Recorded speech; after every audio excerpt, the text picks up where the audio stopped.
My family auctioned off my grandpa's 1968 Ford F100 while I was working 12 time zones away, and my older brother stood in the driveway, grinning like he'd just hit the jackpot because everyone thought Grandpa had left that truck to the family. And everyone was wrong, because tucked inside my backpack was the original title with only one name printed on it.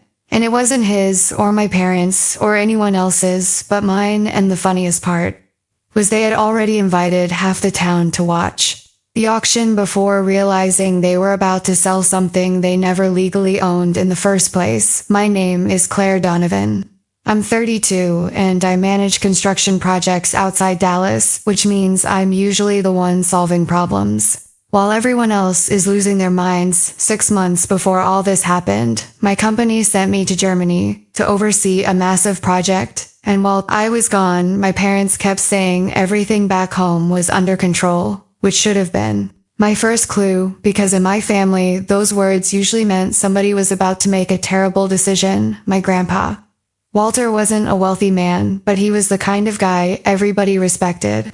He fixed tractors for farmers who couldn't pay and somehow always made enough to help someone else. That old blue Ford wasn't just a truck, it was his pride. Every scratch had a story.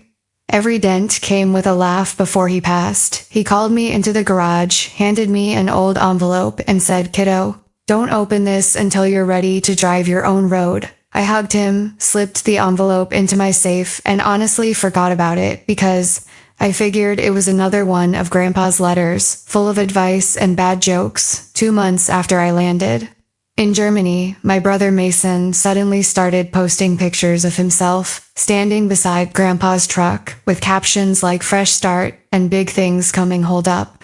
I thought, since when did that become your truck? I called Mom and she brushed it off, saying, "Oh honey, your brother just wants to clean it up and maybe sell it because it's wasting space." Give me a break, wasting space. That truck had been covered every winter like it was part of the family. I told her nobody better touch it. Until I got home, she laughed and said, "Sweetie, you're halfway across the world. Ain't nobody waiting 6 months for an old pickup." Something about the way she said it made my stomach drop.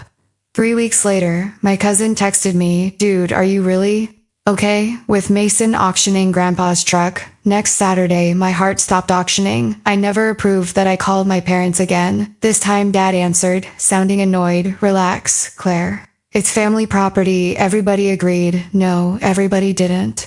Because nobody even asked me. Dad sighed and hit me with the classic, "You're always so dramatic, buddy."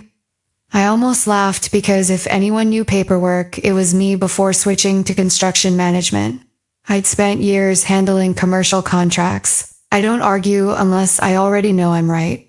That night, I opened Grandpa's envelope for the first time. Inside was a handwritten letter, and underneath it, the original title, already signed over years earlier with my name as sole owner. Grandpa wrote, "If you're reading this, then somebody probably forgot the difference between family memories and family property. Keep this truck if it still reminds you who you are. Sell it if your heart ever says it's time. Just don't let anyone bully you." Into either choice, I sat there staring at the paper for 10 straight minutes, dead serious. They had scheduled an auction for a truck they didn't legally own. I didn't call them back. Instead, I called the auction company. "Good afternoon, ma'am," I said. "I'm calling about lot number 12 and 1968 Ford pickup. Can you verify ownership before the sale?" The woman politely asked if I had proof. You bet I emailed the title within 5 minutes, along with Grandpa's transfer documents. 20 minutes later, she called back, sounding completely different. "Miss Donovan, we have a serious issue. This vehicle cannot legally be sold. We'll be removing it immediately, unless the registered owner appears in person." Guess what? I booked the first flight home. The auction started Saturday morning. Half the county showed up. Mason was walking around, acting like some celebrity, shaking hands, talking about business investments, while my parents smiled for photos. Folks kept complimenting them, saying, "Grandpa would be proud." I parked across the street, grabbed the folder, and walked over, just as the auctioneer climbed onto the trailer. He welcomed everyone, thanked my parents for trusting the company, then reached the truck before he could begin. I raised my hand. Excuse me, I believe you're about to sell my property. The whole place went silent. Mason laughed loud enough for everyone to hear. Nice try, Claire. You're overseas half the year. That truck belongs to the family. I walked straight to the auctioneer, handed him the title, and watched his eyebrows shoot up.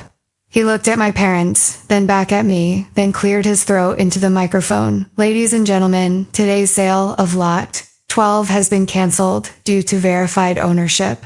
Documentation: this vehicle belongs solely to Miss Claire. Donovan, you could have heard a pin drop. Mason turned bright red. Mom actually whispered, "What paperwork?" Dad kept staring at the title like it had personally insulted him. Mason marched toward me, saying, "You planned this, didn't you?" I smiled. "Nah, buddy. Grandpa planned it years ago. You just never bothered asking who owned the truck."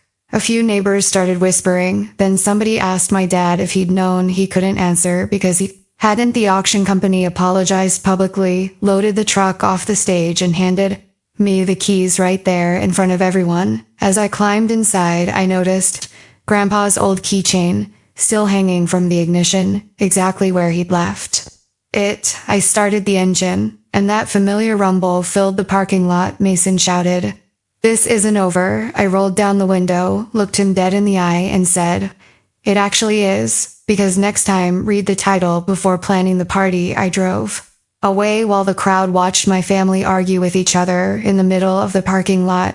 A week later, Mom called saying, "Maybe we should all move past this." I told her I'd already moved past it somewhere around mile 20 on the drive home.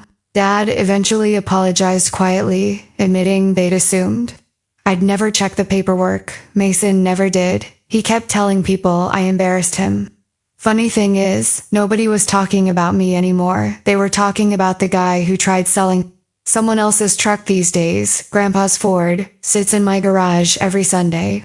I take it for a drive, grab coffee from the little diner he loved, and smile.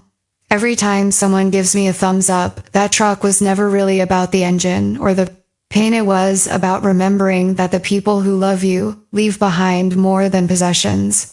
They leave behind trust, and sometimes the greatest inheritance isn't what they give you. It's knowing they believed you'd protect it when nobody else